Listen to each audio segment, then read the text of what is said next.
ambiente en la reflexión. Este, están grabando. Había todo un ambiente que hacía pensar en una nueva era, qué sé yo, el año 2000, ¿se acuerdan? Bueno, algunos de ustedes no habían nacido, o era muy chiquito en esa época. Eh, Había todo un ambiente en especial. Lo interesante es que en la actualidad, en estos últimos 4 años, han vuelto a surgir un- una especie de efervescencia. Se han publicado libros, yo le menciono un libro de Saldívar, pero no es el único libro. Hay varios libros que se han publicado en estos años sobre apocalíptica. Si bien en aquella época hubo un énfasis, digamos, por el nuevo tiempo que venía, la pregunta hoy es, que algunos me han hecho, si la pandemia no es un castigo de Dios que anticipa que estamos en los tiempos finales.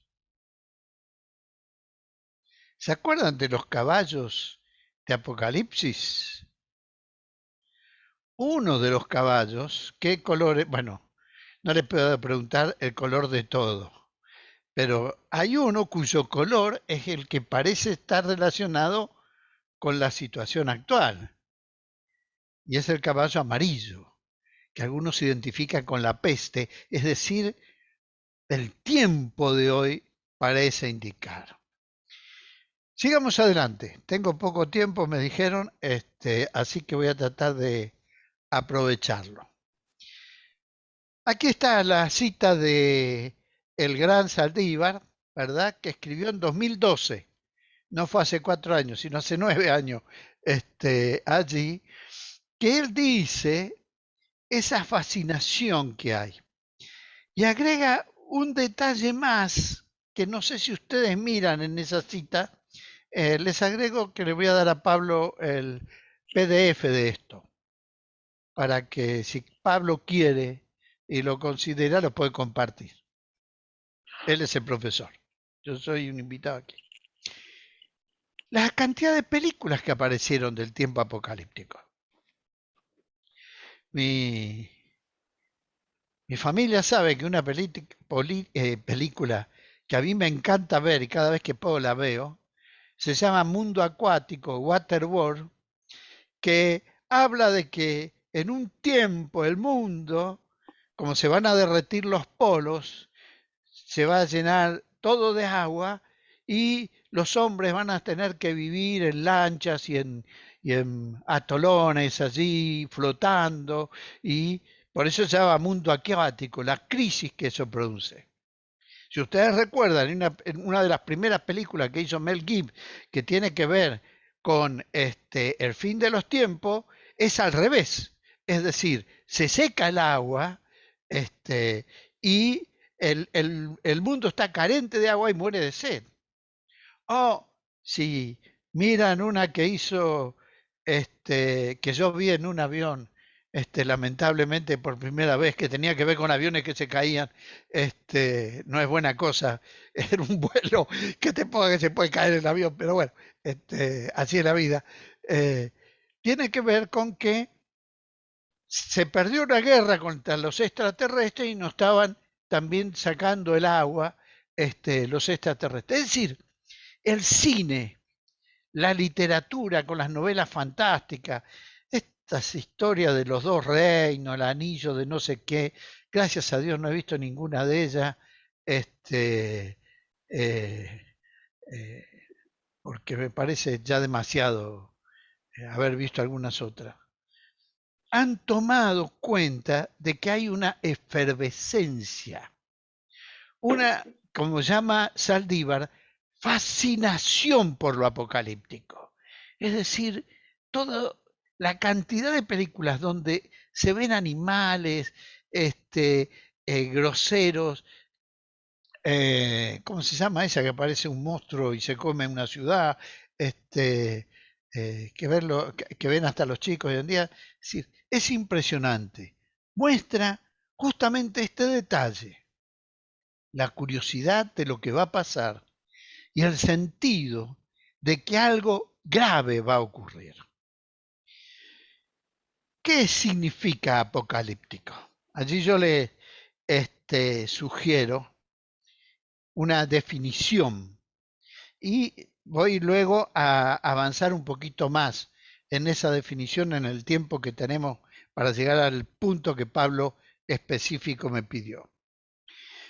La literatura apocalíptica surge en el Oriente Antiguo. Escúchenme lo que le voy a decir. No solo en Israel, no solo en la Biblia. Hay literatura apocalíptica fuera de Israel, fuera de la Biblia. Comienza alrededor del año 200 antes de Cristo y más o menos termina 200 años después de Cristo. Es decir, por un periodo de 400 años surgen una serie de escritos apocalípticos en arameo o hebreo, en griego, en persa, ¿verdad? Es decir, todo el Oriente Antiguo tuvo como un movimiento cultural, literario, de énfasis apocalíptico. A ese periodo pertenece la literatura apocalíptica. ¿Y por qué hace ese impacto en la Biblia como el que vemos? Porque surge en un tiempo de crisis muy grande, militar, social, pero especialmente cultural y religiosa. Yo menciono en adelante que cuando hablamos de apocalíptica, tenemos que diferenciar entre los escritos apocalípticos, el mensaje apocalíptico y el lenguaje apocalíptico. Tres elementos muy sencillos. Los escritos, libros, si yo le pregunto a ustedes en la Biblia qué libros apocalípticos hay, obviamente ustedes me van a mencionar Apocalipsis. Sí, porque del nombre de ese libro justamente se deriva el nombre de la literatura. Pero no está solamente el libro de Apocalipsis. Daniel, Zacarías, parte de Joel, es decir, hay escritos apocalípticos, algunos que unen mensaje y lenguaje apocalíptico y algunos otros que tienen o el mensaje o el lenguaje apocalíptico, para ver en la Biblia como vamos a ver más adelante. Yo digo allí en esta filmina que justamente lo que mencionamos antes, tiempo de crisis, crisis cultural, crisis social, crisis religiosa. ¿Por qué viene la crisis religiosa, por plantearlo de alguna manera? Las crisis religiosas surgen por dos elementos. Primer elemento, el impacto del dominio de una cultura absolutamente extraña sobre Israel. El pueblo de Israel, la Biblia no cuenta, había estado desde el año 800 más o menos. Vamos a redondear. No voy a hacer detalles. 798, 683, no, del año 800 más o menos. En adelante, bajo dominio de los imperios, de imperios. Dominación extranjera. Tuvieron bajo dominio, no tuvieron libertad de acción, ¿verdad? El imperio asirio, el imperio babilónico, el imperio persa. Pero esos tres imperios que lo dominaron por casi 600 años, eran imperios que venían del mismo trasfondo cultural que venía Israel, es decir, eran semitas. Hablaban distinto, pero tenían una matriz cultural. Como nosotros hablamos distinto en América Latina, pero en el fondo, brasilero, colombiano, chileno, uruguayo, boliviano, paraguayo, tenemos una cierta manera de pensar que es diferente a otros pueblos. Lo mismo pasaba con esos primeros imperios. Pero cuando aparece el imperio griego, que con Alejandro Magno domina el mundo, es un pueblo totalmente distinto, con otro esquema cultural. Y esa otra matriz cultural impacta militarmente, culturalmente, sobre el pueblo.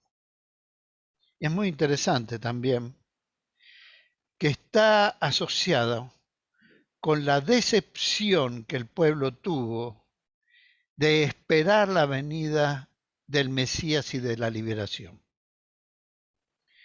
Después de la caída de Jerusalén en el 586 a.C., el pueblo de Israel desarrolla un concepto mesiánico esperando un Mesías, pero eso no ocurría.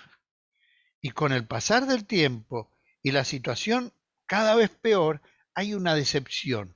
Y en ese tiempo de crisis, Dios inspira a ciertas personas para que respondan en un lenguaje que era el lenguaje de la época. Por eso yo le enfaticé a ustedes que los apocalípticos, si bien en la Biblia representan un género, ese género también está representado fuera de la Biblia. Había otros autores que escribían que no eran judíos ni creyentes en Dios, que escribían obras con ese vocabulario, con ese formato literario. En el dibujito que ustedes ven allí, ¿lo ven el dibujo? Hagan alguna seña, por favor, como para que sepan que Sí, van a sí lo estar veo. despiertos. Y sí, Yo sí, menciono sí que lo veo. hay básicamente en el Antiguo Testamento, no quiero discutir con Pablo, tómenlo como algo de mi parte, tres grandes géneros literarios en el Antiguo Testamento. Lo que llamamos el género prosa. No quiero explicar qué es la prosa y la poesía, ¿verdad? Supongo que todos lo saben. Otra vez espero alguna indicación este, de alguien que diga, por lo menos uno que diga, sí, yo lo sé, con eso me alcanza. Bien, alguien hizo alguna meca, gracias. Género prosa, género poético, prosa, Génesis, aunque en los primeros libros hay mezcla de prosa y poesía, salmos, poesía y la profecía, obviamente. Pero fíjense que ahí yo menciono que estos tres géneros básicos combinados forman un nuevo género, que es el género apocalíptico. ¿Ven el dibujito? Yo le marco flechitas de los... Sí. Y lo voy a representar como lo hace mi gran inspirador Luis Alonso Shekel. Ustedes no deben saber quién es, pero no importa. Fue un gran autor de material del Antiguo Testamento, traductor de la Nueva Biblia Española o la Biblia del Peregrino hoy en día, que él dice, esto es lo mejor que encontré de dibujito en internet, debe haber mejores, pero ¿ven? Él dice que la apocalíptica es como un caudaloso río que está alimentado en la confluencia de tres arroyos. La profecía, todos ustedes han oído hablar del libro de Apocalipsis como un libro profético, porque ustedes pensaron siempre que la profecía hablaba del futuro. En realidad, la profecía habla del presente, no del futuro. Pero bueno, vamos a dejarlo así porque es algo muy común que todo el mundo entienda eso cuando la profecía le interesa el aquí y ahora y qué es lo que va a ocurrir. Pero vamos a decir, la profecía, la literatura sapiencial o de sabiduría, que está representada en la Biblia por Job, Proverbios, Eclesiastés. Si ustedes prestan atención, el libro apocalíptico por excelencia del Antiguo Testamento, que es Daniel, es llamado en el libro un sabio, no un profeta.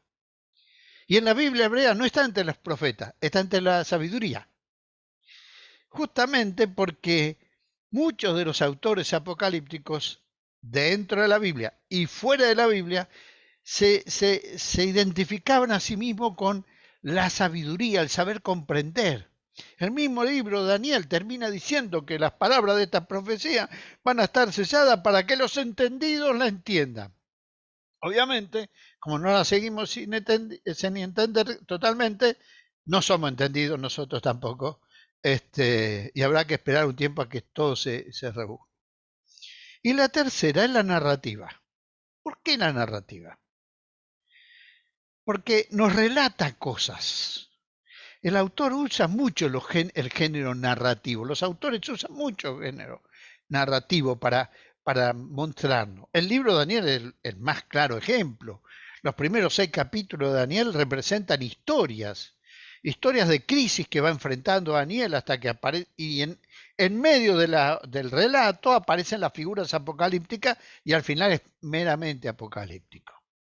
Entonces ahí están los elementos que van conformando la literatura apocalíptica. ¿Cuáles son las herramientas que utiliza el apocalíptico? Primero son las visiones y el simbolismo. Ojo con el tema que es muy importante. Yo voy a mencionarlo otra vez. El uso de los símbolos, de las figuras literarias, de los números.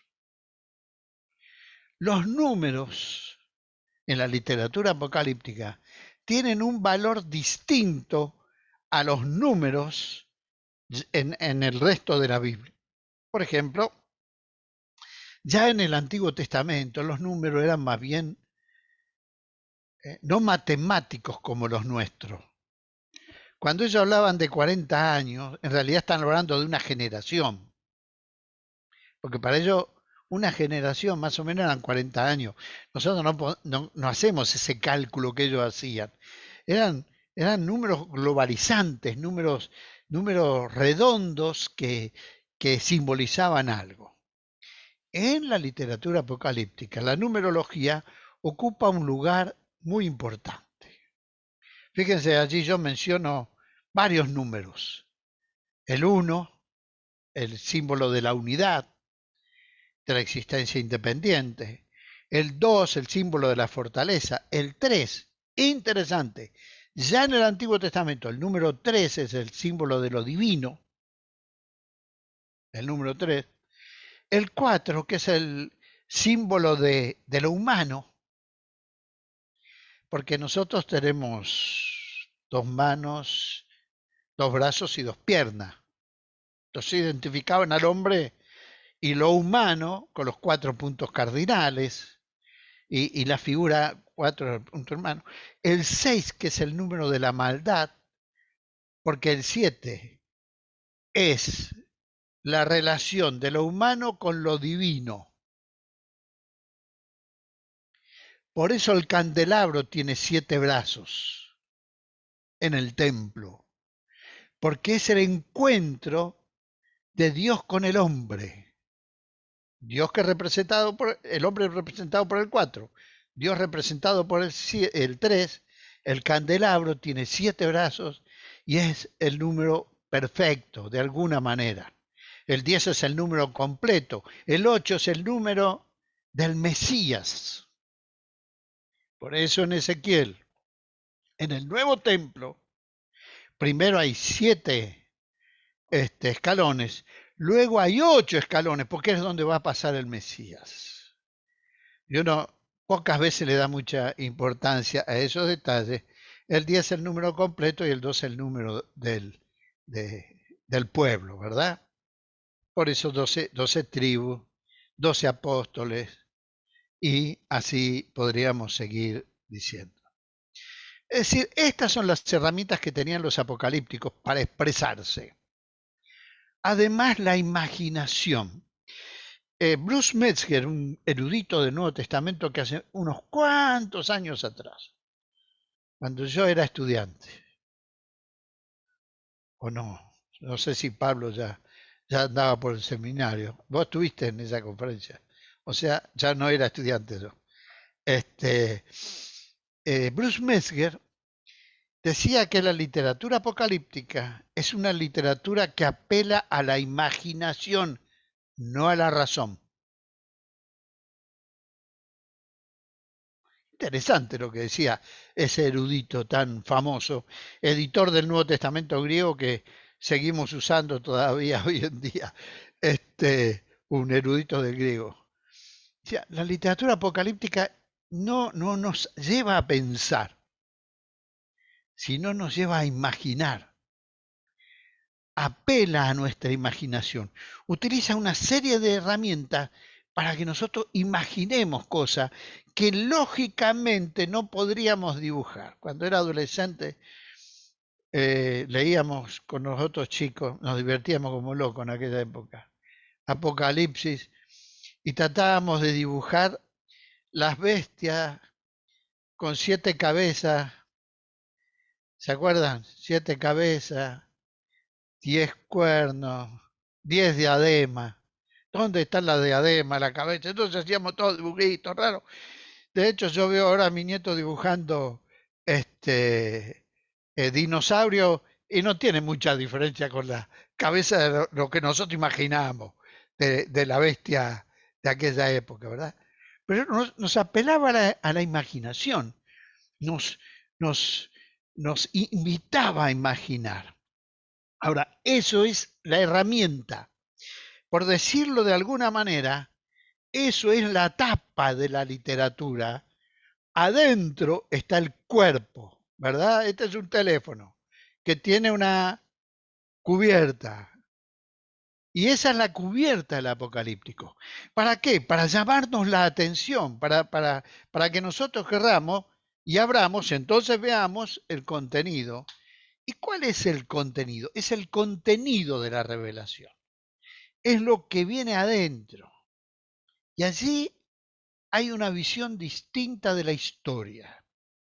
El Antiguo Testamento ve la historia como un proceso en el cual Dios va obrando. Un proceso que puede ir hacia abajo, pero generalmente va o en el mismo nivel o se espera que en el futuro vaya hacia arriba. Y la visión que tenían los profetas era: vendrán días en que el Señor nos va a liberar. Y entonces veían la historia en un proceso que iba hacia el encuentro con Dios, y ese momento de encuentro con Dios iba a ser de mucha bendición. Bueno, la visión del apocalíptico es distinto y está bien representado en el Nuevo Testamento. Recuerden ustedes, en el Nuevo Testamento hay muchas figuras apocalípticas, muchos mensajes apocalípticos que nosotros no entendemos como tal. Porque la visión de la apocalíptica es que venimos mal y vamos a ir peor hasta que Dios intervenga y cambie la historia. Es como un punto de inflexión. Dos partes de la historia. La vieja manera de ser, la nueva era. Y eso si ustedes lo verán en Pablo, que Pablo usa mucho esta imagen de la apocalíptica. Dios, dos tiempos, lo que éramos y lo que seremos. ¿Y qué es lo que marca la diferencia? La intervención de Dios en la historia. Obviamente se valora negativamente la historia, no positivamente como hacían los profetas, esperando que Dios actuara y nos llevara hacia arriba. No, ellos dicen: vamos mal, pero ¿saben qué? Todavía vamos a ir peor. Pero no se preocupen, porque cuando Dios intervenga, la cosa va a cambiar. Uno diría, si en un momento de crisis, como nos está pasando a los argentinos en este momento, hay un buen número de argentinos, supongo, ahí aquí, que no, estamos pasando que estamos mal. Y ahora nos dicen: miren muchachos, el año que viene va a ser peor. Realmente no es una manera de alentarnos, ¿no? Este, es una manera de deprimirnos. Si ya estoy mal, el año que viene va a ir peor, ¿cómo viene la cosa? Bueno, pero el Apocalipsis decía: nos esperan peores cosas, pero tranquilo, porque cuando Dios intervenga, la cosa va a cambiar totalmente. Eso es un detalle muy interesante de la literatura apocalíptica que plantea. Bueno, me voy a ir apurando para avanzar en estos temas. Miren este cuadrito muy simple. Yo le menciono allí que en lo que hablamos de apocalíptico, encontramos en el Antiguo Testamento textos apocalípticos del periodo preexílico, antes del exilio, destrucción de Jerusalén, durante el exilio, durante el cautiverio, y posexílico, después del regreso. Allí ustedes pueden ver que en Isaías 24-27 hay lo que se llama un pequeño apocalipsis de Isaías. Unos capítulos que son muy interesantes, que plantean ese vocabulario y ese mensaje apocalíptico. No tanto los símbolos, pero sí el mensaje apocalíptico. Ezequiel. Ezequiel es un libro, no solamente los capítulos 34 y 38, que son más, sino que desde el capítulo 2, Ezequiel comienza con visiones apocalípticas y sobre todo Daniel. Eso es el Antiguo Testamento. Y Joel y Zacarías, para mencionar. Son textos apocalípticos. En el Nuevo Testamento tenemos a Jesús. Marcos 13, Mateo 24 y Lucas 21 son textos apocalípticos. Jesús tiene un discurso apocalíptico, ¿verdad?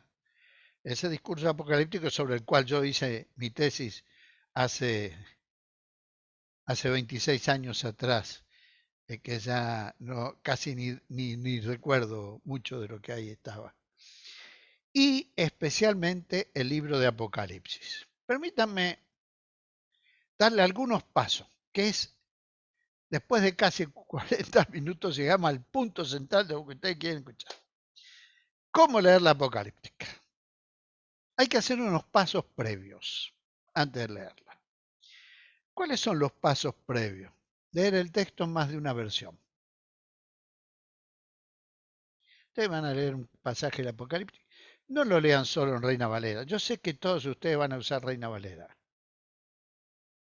No, no estoy en contra de Reina Valera. Reina Valera está en la mente y en el corazón de todos nosotros. Pero yo les sugiero que utilicen otra versión. Por ejemplo, yo enfatizo mucho en el uso de la nueva versión internacional. Versión para la cual yo trabajo en la revisión de la nueva versión internacional, o sea que tengo que defender mi trabajo también. Es una buena versión, al margen de que yo ahora trabajo con ello, ya era una buena versión. Usar dos versiones. Leer el texto con cuidado, qué es lo que dice.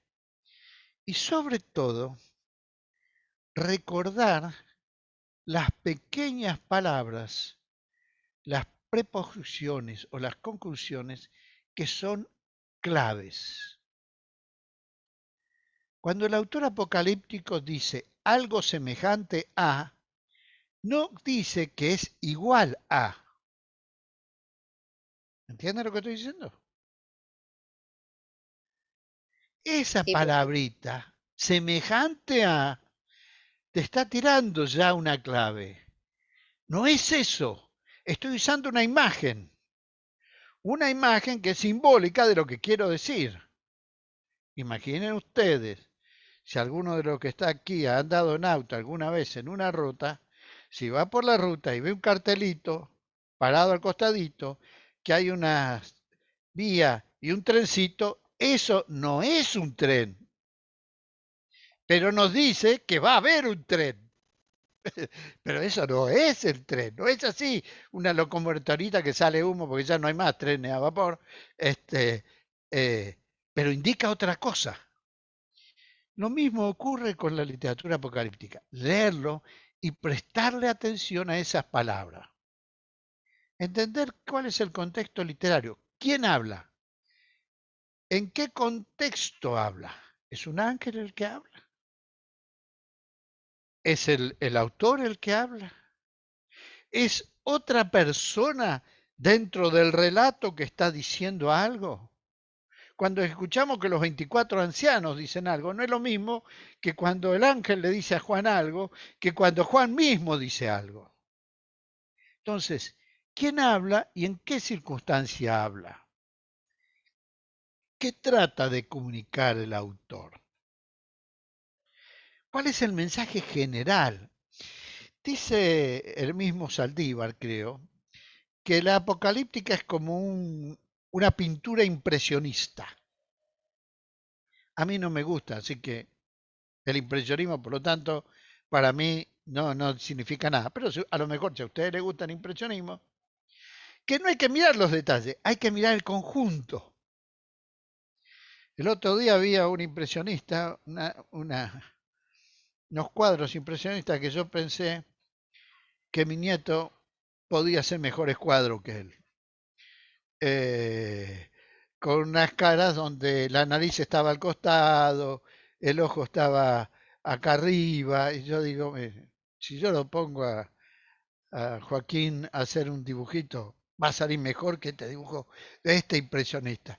Obviamente, yo lo estoy mirando desde la razón, no desde la imaginación. ¿Entiendes? Él está tratando de decir algo que ponga la nariz al costado y el ojo en la cabeza. Nada más que yo no lo entiendo y no me gusta. Es decir, hay que mirar en conjunto el relato. Ahora bien, ¿cuáles serían algunos de los elementos que hay que sí tomar muy en cuenta? Primero, recordar las formas apocalípticas de pensamiento en el mundo antiguo, es decir, el uso de esa simbología, de esa apelación a la imaginación, esa descripción de cosas que nos llevan a imaginar algo. Permítame que muestre un par de ejemplos. Isaías, el pequeño Apocalipsis de Isaías, especialmente en el capítulo 27, nos habla de el dragón, Leviatán, la serpiente antigua, el gran dragón, que aparece varias veces. ¿De dónde tomaron esta imagen los israelitas? La trajeron de Egipto, de los tremendos cocodrilos que miden entre 4, 6, 8 metros, que son capaces de comerse a una persona y que ellos la ven como una serpiente marina, terrible cuando abre la boca, mamita. Y así tomaron. Otro ejemplo, Ezequiel capítulo 2, la visión de Ezequiel, de esos seres con alas y 4 caras. ¿De dónde la tomó Ezequiel esa imagen? ¿Por qué usa esa figura simbólica? Está tomado de los templos babilónicos. ¿Ven los dibujitos ahí? Son Sí. seres que estaban en los templos dibujados y al ver esas imágenes, él toma esas imágenes como referencia, escribe a un pueblo que vio esas mismas imágenes. A mí siempre me llamó la atención, de hecho lo he dicho en muchas clases de Ezequiel, que ellos tienen 4 caras y dice que siempre van para adelante. Y yo digo, y siempre van para atrás, según la cara que sea. Porque si tiene la cara de hombre y van en esa dirección, van para adelante. Pero si tiene atrás la cara de águila, va para atrás con el águila. Y si el águila va para adelante, con el hombre va para adelante. No hay manera de que vaya para atrás siempre o vaya para adelante siempre. Va en esa dirección. Es decir que, pero al autor esos detalles no le interesa. Él quiere dar una visión general. Hay algo espectacular que está ocurriendo. Una aparición que entre las alas, las caras, apela a la imaginación y nos invita a nosotros a que veamos esa cosa magnífica que está ocurriendo en ese lugar. Entonces, lo primero, leerlo tomando en cuenta que son símbolos. ¿eh? El, el autor de Apocalipsis dice que ve un cordero inmolado que de sus ojos salían llamas de fuego. Un cordero inmolado es un cordero sacrificado, ya degollado. ¿Cómo puede el degollado tener del ojo, salvo que le hayan metido una antorcha dentro de la cabeza que le cortaron, salí llama de fuego? Bueno, pero no es eso lo que él quiere. Él está dando una imagen, ¿verdad? El cordero inmolado significa el Cristo crucificado y resucitado, que, que mira y que su vista va más allá y tiene un poder distinto a cualquier otra vista. Entonces, ese es un primer punto. Segundo punto, recordar el contexto de crisis. Muchas de las afirmaciones son animaciones para gente que está sufriendo. ¿eh? Los santos que son lavados en la sangre del cordero, aquellos que están sufriendo. La gran pregunta de los apocalípticos que aparece en varios de los libros apocalípticos es, ¿hasta cuándo, Señor? De hecho, es la pregunta que mucha gente que está viviendo en crisis se hace. ¿Hasta cuándo hay que aguantar esto? ¿Cuándo vas a cambiar esta circunstancia? ¿Cuándo nos vas a ayudar distinto? Entonces, ese es el segundo contexto que hay que leer. En tercer lugar, no buscar lo que no dice. Es decir, hay cosas, ¿eh? Deuteronomio es claro, dice, hay cosas ocultas que Dios no revela. A veces queremos saber esos 24 ancianos, son 12 de Israel, y los 144.000, y empezamos con las teorías que empezaron, justamente dio origen a los testigos de Jehová, que los 144.000 son los que van a estar en el cielo, y el resto va a estar en la tierra. Y en el cielo van a cantar, y acá en la tierra van a comer, o sea que nadie se anota para hacer los 144.000. Y de todo este tiempo no llegaron a los 144.000, porque cuando se cumpla, se termina. Pero no sé por qué número andan, pero indudablemente si a mí me dejan elegir, voy a ir al cielo a tocar el arpa y cantar todo el tiempo, o quedarme en la tierra y disfrutar, comer sin tener que engordar, me quedo acá, no tengas duda. No es que sea muy carnal o poco espiritual, pero digamos que es algo que pareciera así. Bueno, ese tipo de, de buscar lo que no dice el autor. Si el autor no lo está explicando, es porque no es para que lo sepamos ahora. Jesús mismo, cuando los discípulos le preguntaron, le dijo, el día y la hora nadie lo sabe, ni el Hijo. Es decir, cuando le preguntaban, Señor, bueno, decinos para prepararnos. No, no, no, no, tiene que estar siempre preparado. Yo no le voy a decir eso, porque eso está en el deseo de Dios. En cuarto lugar, no tratar de identificar cada detalle de la apocalíptica. Hay un autor que hace toda una discusión específicamente en el libro de Daniel, porque aparece el oso que tiene en la boca este, unas costillas. ¿De quién son las costillas? Y lo que está diciendo es un oso malo que está atacando gente. No empiece a buscar si son dos costillas, tres costillas, si las costillas son de hombre, son de, de ciervo. No es eso el tema. No se puede identificar cada detalle, porque si lo identificamos desde la razón, nos pasa como con la pintura impresionista. No le vamos a encontrar lógica. Veámoslo en conjunto y no se puede identificar de esa manera. En quinto lugar, ¿Ya estoy en quinto lugar? No. En quinto lugar, intentar comprender el punto central del texto. Hay un punto central, hay un corazón del texto, hay un mensaje que se va a repetir más de una vez, que tiene que ver justamente con ese tipo de expresiones de ánimo o de advertencia. Puede haber ánimo o puede haber advertencia, según a quién le esté hablando. ¿Se acuerdan que le dije, ustedes tienen que ver quién habla y a quién le habla?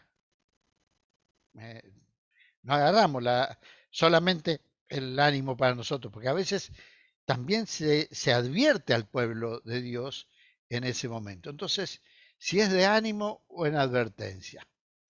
En sexto lugar, mantener abiertas todas las opciones del cumplimiento de las predicciones.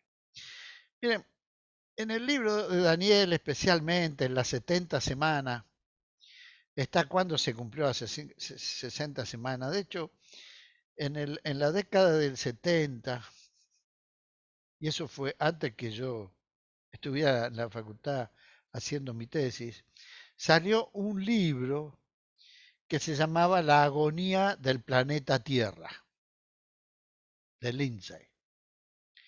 Y salió una película que se estrenó también en los cines. Era un libro cristiano que trataba de interpretar justamente Daniel hablando de Gog y Magog, toda esa lucha, y del diablo que fue arrojado a la tierra, toda esa lucha.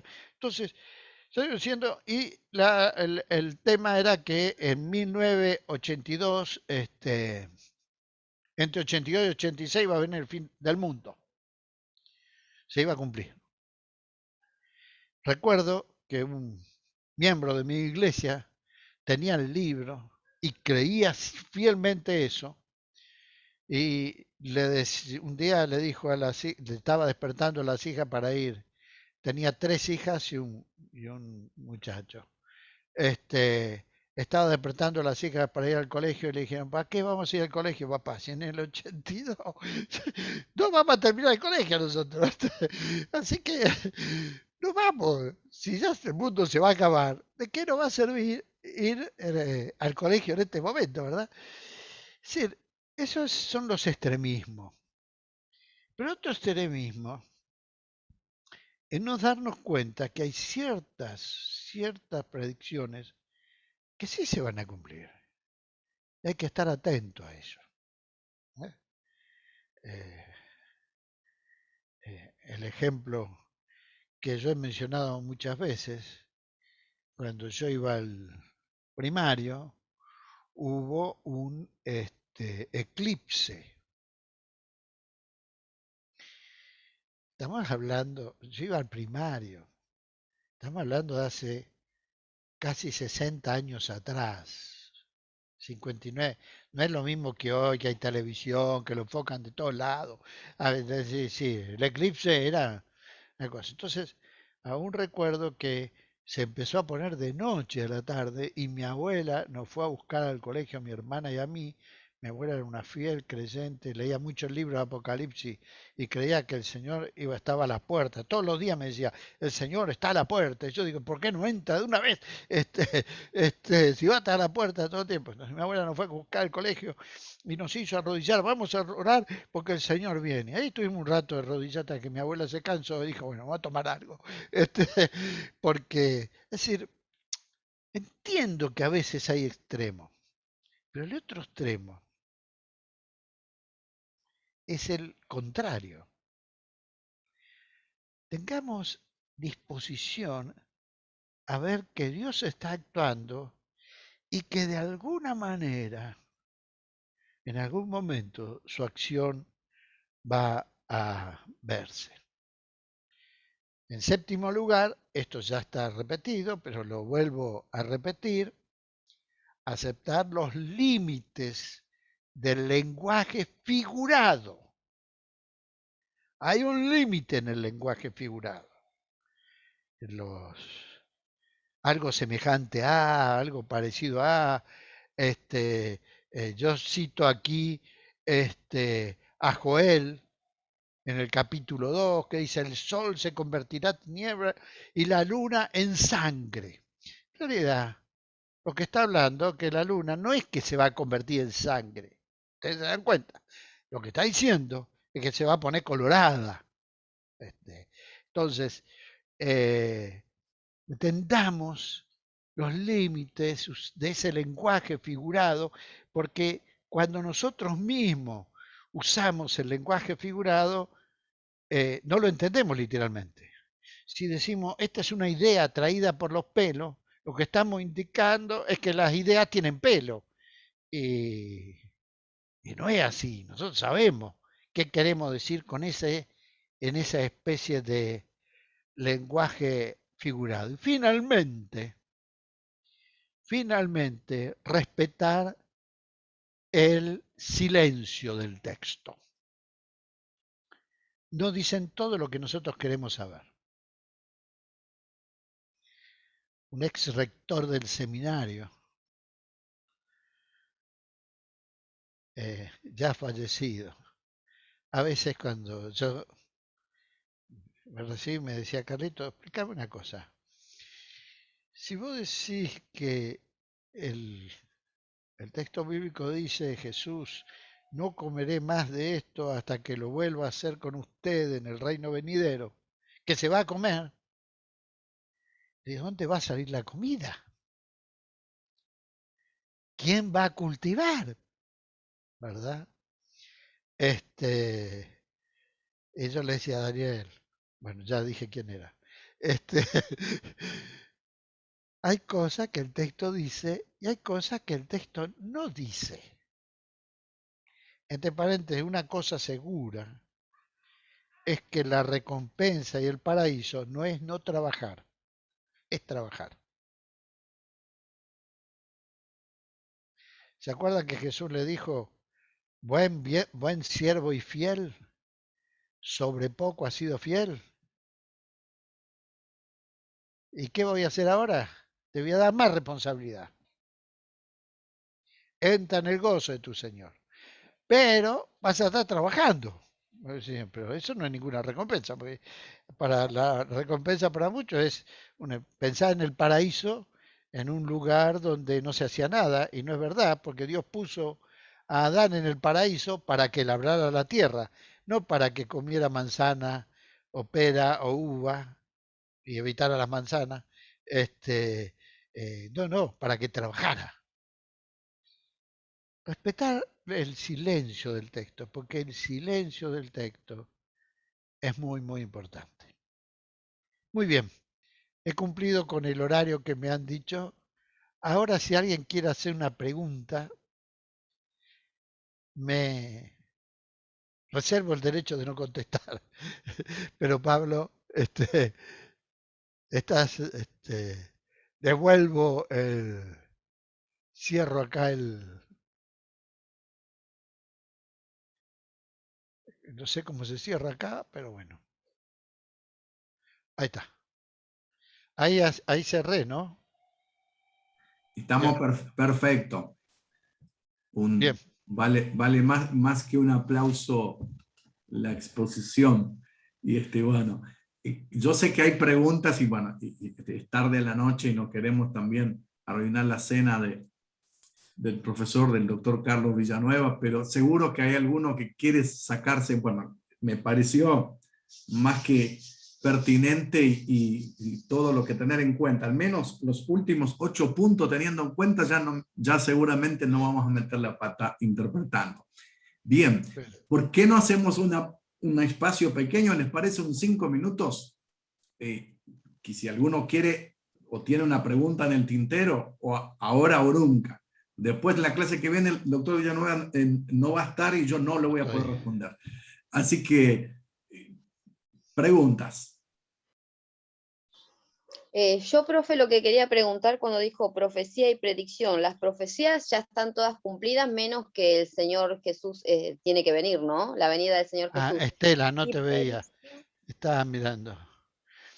No, no acá todas las... estoy. ¿A dónde está? Quería saber si era lo mismo predicción y profecía, eso me quedé con la intriga. No. La profecía están todas cumplidas, menos la de que el Señor, la venida del Señor, digamos, Espera. la predicción. Espera. ¿Qué refiere? La profecía literalmente significa hablar en lugar de otro. Es el mensaje de Dios a través de una persona. Esa es la profecía. Dentro de la profecía hay predicciones. Hay predicciones que se cumplieron y hay predicciones que se cumplirán.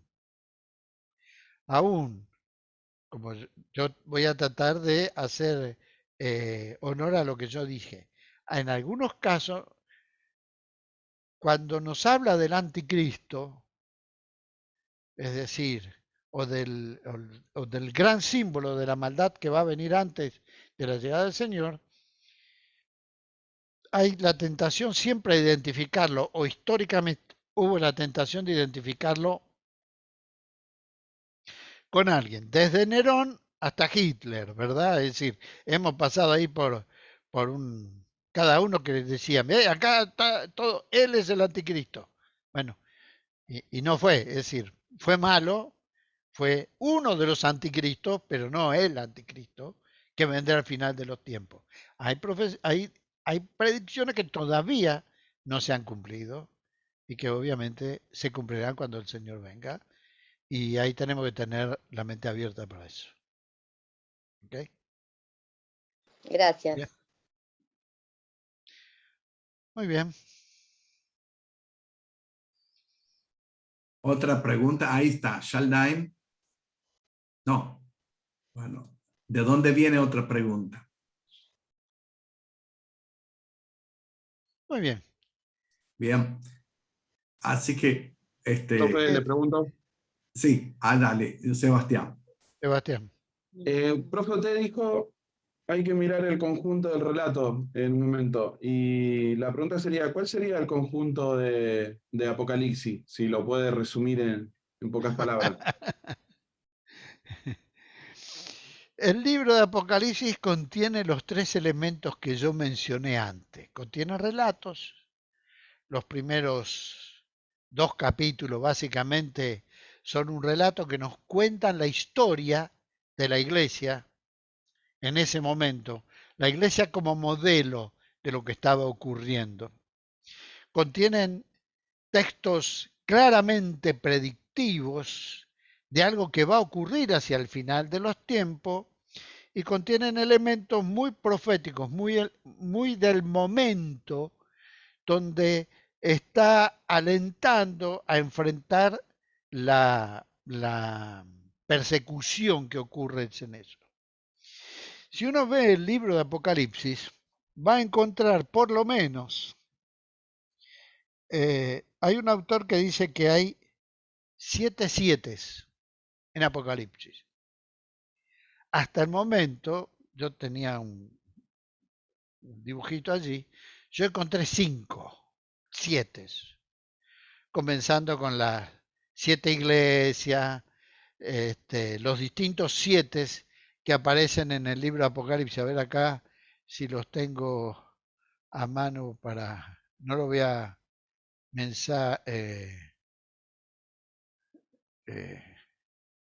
estar así, ¿verdad?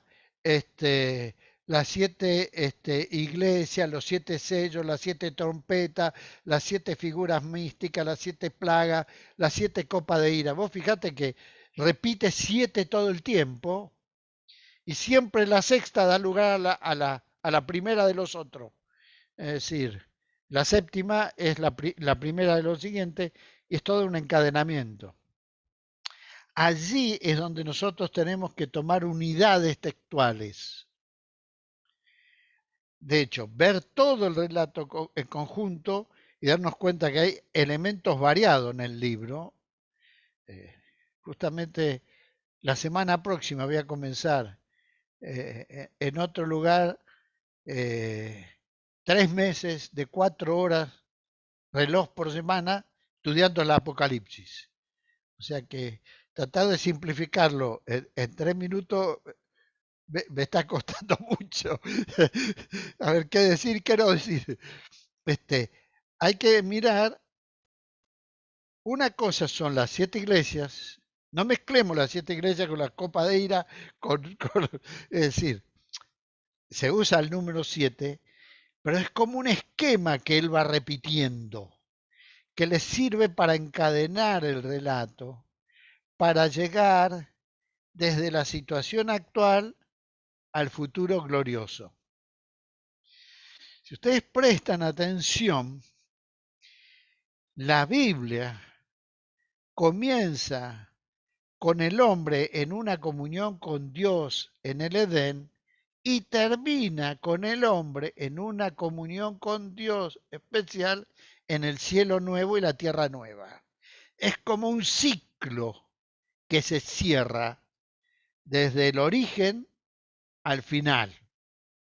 Distintos autores en un periodo de más de 1300, 400 años, en distintos idiomas y en distintos contextos históricos, hicieron este mensaje que es el cierre general de la historia de la humanidad. La humanidad llega al punto donde vuelve al principio, a lo que no debió haber perdido y que perdió.